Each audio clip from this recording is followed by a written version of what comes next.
Smart Ideas, notre rubrique consacrée aux startups éco-responsables et socialement responsables également, avec Alice Devez. Bonjour. Bonjour. Bienvenue, vous êtes la fondatrice de Petite Mue, entreprise créée en 2022. Avec quelle idée? Présentez-nous votre entreprise. Alors du coup, oui, effectivement, Petite Mue, on existe depuis 2 ans et demi. Donc je suis la cofondatrice de Petite Mue et on l'a créée avec Anaëlle Marzelière, puisqu'il n'y avait aucun média sur le sujet du handicap invisible. Et on est toutes les deux concernées. Donc moi, j'ai une sclérose en plaques, Anaëlle a des troubles psy.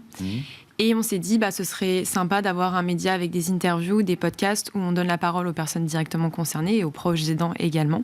Et puis la bande dessinée, pour sensibiliser de manière plus ludique également et vulgariser certains concepts des fois qui sont difficiles à comprendre. Handicap invisible, vous en avez cité 2, mais de quoi on parle?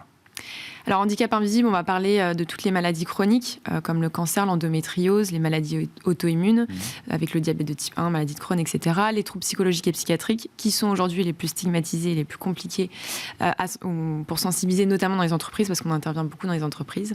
On a les troubles du neurodéveloppement, et puis les troubles visuels et auditifs partiels également. Vous intervenez dans les entreprises, ça concerne potentiellement toutes les entreprises, même si elles ne s'en doutent pas ou... peut-être pour certaines ne veulent pas le voir. Effectivement, aujourd'hui, on sait qu'il y a 11% de la population en emploi qui est reconnue handicapée.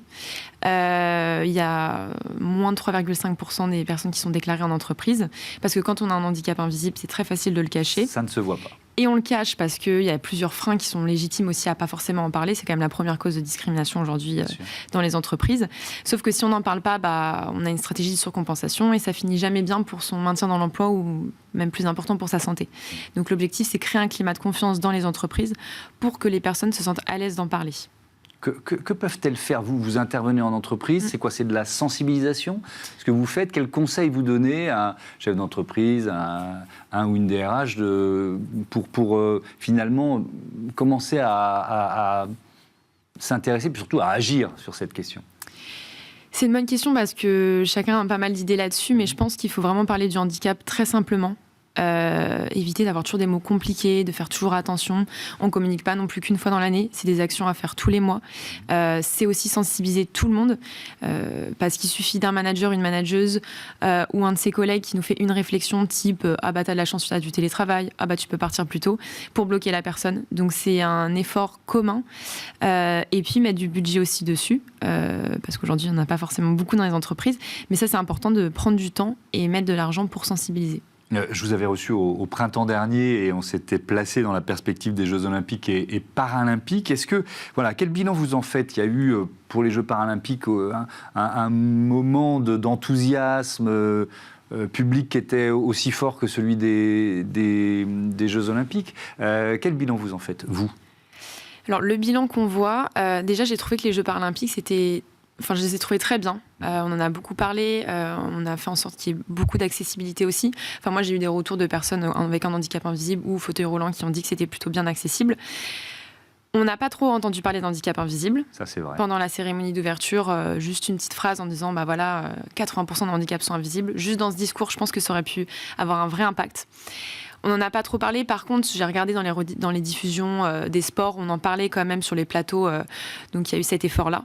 Par contre, l'après-paralympique, il est quand même un petit peu décevant parce qu'on a toujours dit quel va être l'héritage, etc. Le gouvernement a oublié de nommer un ministre du handicap alors qu'il y avait toujours eu un ministre du handicap avant. Ils se sont rattrapés. Ils se sont rattrapés. C'est vrai, grâce aux associations d'ailleurs et les postes qui ont été faits. Pareil, le budget aujourd'hui a diminué pour le handicap et la réinsertion des personnes en situation de handicap dans la vie professionnelle. Donc, il y a eu pas mal de choses. On attendait quand même pas mal de changements qu'on n'a pas forcément eu. Après, dans les mentalités des personnes, ça a dû avoir un impact parce que j'avais l'impression que pendant 2 semaines, mon monde était un peu le monde de tout le monde. Donc c'est quand même agréable. Mais sinon, je pense que les Jeux Paralympiques en eux-mêmes étaient quand même réussis. Oui. Mais il y a une sorte d'essai à transformer, c'est-à-dire ou d'élan à faire perdurer le plus longtemps possible. Oui. Merci beaucoup, Alice Devez, et bon vent à Petite Mue. Voilà, c'est la fin de ce numéro de Smart Impact. Merci à toutes et à tous de votre fidélité à Be Smart for Change. Je vous dis à demain, tout simplement. Salut.